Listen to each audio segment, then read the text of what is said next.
मैं सीए अभिषेक जैन स्वागत करता हूं आपका अपने इस वीडियो में। आज हम बात करेंगे कि अगर हमें किसी बैंक या फाइनेंशियल इंस्टीट्यूट से कोई समस्या है, कोई परेशानी है, तो हम किस तरह से उसके अगेंस्ट में कंप्लेंट कर सकते हैं। हमारे पास क्या क्या तरीके हैं जिनसे हम उसके अगेंस्ट में कंप्लेंट कर सकते हैं और अपनी समस्या का समाधान पा सकते हैं। दोस्तों, बहुत बार क्या होता है कि हमें बैंक से या फाइनेंशियल इंस्टीट्यूट से कोई परेशानी है, हम उसके मैनेजर को बोलते हैं और मैनेजर हमारी बात को अनसुनी कर देता है, वो हमारी समस्या का कोई समाधान नहीं करता। अगर आप एक प्रॉपर चैनल से चलेंगे तो आपको समस्या का समाधान भी मिलेगा। अगर वो बैंक नहीं करती है तो उसके जो ऊपर के अधिकारी हैं या जो और संस्थाएं हैं जो बनाई गई हैं आपकी समस्याओं के निवारण के लिए, वो आपकी समस्या का समाधान करेंगी। लेकिन इसके लिए आपको एक प्रॉपर चैनल से चलना होगा। आज इस वीडियो में मैं आपको वही प्रॉपर चैनल बताने वाला हूं कि अगर आपको किसी बैंक से, किसी एनबीएफसी से, किसी फाइनेंशियल इंस्टीट्यूट से कोई परेशानी है तो आप किस तरह प्रॉपर चैनल का यूज करें जिससे कि आगे आप उस समस्या का कोई ना कोई समाधान निकाल पाए। तो आइए अब हम जानते हैं कि हम कहां और कैसे कंप्लेंट करेंगे बैंक के अगेंस्ट में किसी भी समस्या को। इसके लिए आरबीआई ने एक बैंक ओम्बुड्समैन स्कीम बनाई है जिसमें हम कंप्लेंट कर सकते हैं। इसके कई लेवल हैं, तो आज हम उन लेवलों के बारे में जानेंगे कि किस तरह किस लेवल पे हमें कंप्लेंट करनी है। इस स्कीम में सबसे पहले जो लेवल आता है वो आता है कि हम जो कंप्लेंट है उस बैंक या एनबीएफसी से करनी है जिससे हमें समस्या है। सबसे पहले हमें उसको बताना होगा कि भाई तुमसे हमें ये समस्या है, ये तुमने चीजें गलत करी हैं या ये चार्जेस गलत लगाए हैं या आपने ये काम के लिए हमने डॉक्यूमेंट दिए थे, ये काम नहीं किया। सबसे पहले आप उस बैंक या फाइनेंशियल इंस्टीट्यूट या एनबीएफसी को कंप्लेंट करोगे। अगर वो आपकी समस्या का समाधान नहीं करती है तो आप नेक्स्ट लेवल पर जाओगे। नेक्स्ट लेवल पर भी समाधान नहीं होता तो आप उसके नेक्स्ट लेवल पर जाओगे। इस तरह से 5 लेवल हैं।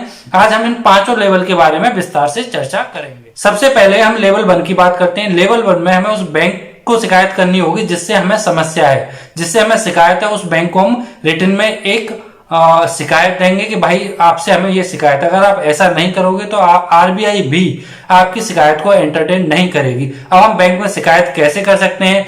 अगर आप चाहो तो बैंक में एक रिटन शिकायत देके उनको एक हार्ड कॉपी रिसीव करा सकते हो। ध्यान रखना, रिसीप्ट हमेशा लेना जरूरी है क्योंकि जो आप रिसीविंग ले रहे हो यही आगे आपके काम आने वाली है।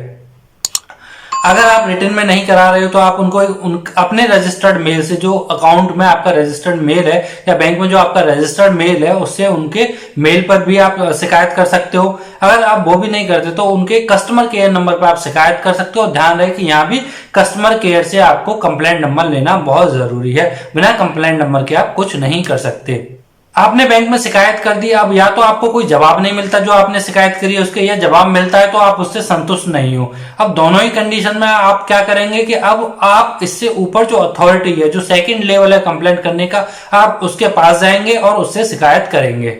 अब लेवल 2 की बात करते हैं। लेवल 2 में जो हम शिकायत करेंगे वो प्रिंसिपल नोडल ऑफिसर से करेंगे। हर बैंक का एक प्रिंसिपल नोडल ऑफिसर होता है। अगर ब्रांच आपकी समस्या का समाधान नहीं कर रही तो आप प्रिंसिपल नोडल ऑफिसर के पास समस्या लेके जाओगे। ये आपकी समस्याओं के देखरेख के लिए बनाए जाते हैं कि भाई कस्टमर को कोई प्रॉब्लम आ रही है तो उसका रिजोल्यूशन कराया जाए। अब बात है कि हम प्रिंसिपल नोडल ऑफिसर को ढूंढेंगे कैसे कि भाई हमारी बैंक की जो ब्रांच है उसका नोडल ऑफिसर कौन है। जब भी आप बैंक में जाओगे तो आपने डिस्प्ले बोर्ड पर देखा होगा कि वहां प्रिंसिपल नोडल ऑफिसर का नंबर लिखा रहता है कि अगर आपकी कोई शिकायत है तो आप उससे कर सकते हैं, तो वहां से आप नंबर ले सकते हैं। अगर आप वहां से नहीं लेते तो बैंक की वेबसाइट पर भी प्रिंसिपल नोडल ऑफिसर्स की लिस्ट होती है कि आपकी ब्रांच का कौन सा प्रिंसिपल नोडल ऑफिसर है जिससे आप शिकायत कर सकते हैं। आपने प्रिंसिपल नोडल ऑफिसर को शिकायत की, उसने आपकी शिकायत का निस्तारण किया और आप उससे संतुष्ट नहीं है या उसने आपकी शिकायत का निस्तारण नहीं किया, तो अब आप आगे कंप्लेंट करेंगे। आगे किसको करेंगे? अब बात करते हैं लेवल 3 की। लेवल 3 में जो आप शिकायत करेंगे वो करेंगे बैंकिंग ओम्बुड्समैन यानी कि बैंकिंग लोकपाल से। बैंकिंग लोकपाल बैंक का कोई एम्प्लॉय नहीं होता, एक इंडिपेंडेंट अथॉरिटी होती है। बैंकिंग लोकपाल वही बनते हैं जिनको 7 साल का बैंकिंग का एक्सपीरियंस होता है और जो डिप्टी जनरल मैनेजर की कैटेगरी के लोग होते हैं वही इस रैंक पे आते हैं। आप उनको अपनी शिकायत दोगे कि भाई मेरी ये शिकायत थी, न बैंक ने निस्तारण करा न प्रिंसिपल नोडल ऑफिसर ने उसका निपटारा करा, आप अब इस शिकायत का निपटारा कर दीजिए। ध्यान रहे जो रिसीविंग की कॉपी आपने ब्रांच से ली या प्रिंसिपल नोडल ऑफिसर से लिए, वो आपको यहाँ दाखिल करने पड़ेंगे। आपके पास प्रॉपर डॉक्यूमेंटेशन होना चाहिए। अब जो बैंकिंग लोकपाल है वो आपकी शिकायत को सुनेगा, बैंक का पक्ष सुनेगा, दोनों को सुनने के बाद वो अपना ऑर्डर देगा। बैंकिंग लोकपाल के पास ये पावर होती है कि अगर 20 लाख तक का फाइनेंशियल लॉस बैंक की वजह से कस्टमर को हुआ है तो वो उस बैंक पर पेनल्टी लगा सकता है और उस लॉस की रिकवरी करा के कस्टमर को दे सकता है। अगर कस्टमर को कोई नॉन फाइनेंशियल लॉस हुआ है, वो मेंटली हरेस हुआ है, तो उसके लिए बैंकिंग लोकपाल 1 लाख की पेनल्टी बैंक के ऊपर लगा सकता है। आपने बैंकिंग लोकपाल से शिकायत की, उन्होंने आपकी शिकायत का समाधान किया तो अच्छी बात है। अगर वो भी आपकी शिकायत का समाधान नहीं कर पाए और उनके समाधान जो उन्होंने दिया है उससे आप संतुष्ट नहीं है, तो आप इसकी जो कंप्लेंट है वो नेक्स्ट लेवल पर करोगे। नेक्स्ट लेवल में कौन आता है? नेक्स्ट लेवल में आती है अपीलेट अथॉरिटी। आप इसकी अपील, जो बैंकिंग लोकपाल का ऑर्डर है, अपीलेट अथॉरिटी का करोगे। अपीलेट अथॉरिटी इस चीज को देखेगी, वो बैंकिंग लोकपाल के ऑर्डर का रिव्यू करेगी और अपना ऑर्डर पास करेगी। आप फिर भी उसके ऑर्डर से संतुष्ट नहीं है तो अब आप जो फाइनल लेवल है शिकायत का, जो 5वां लेवल है, आप वहां जा सकते हैं।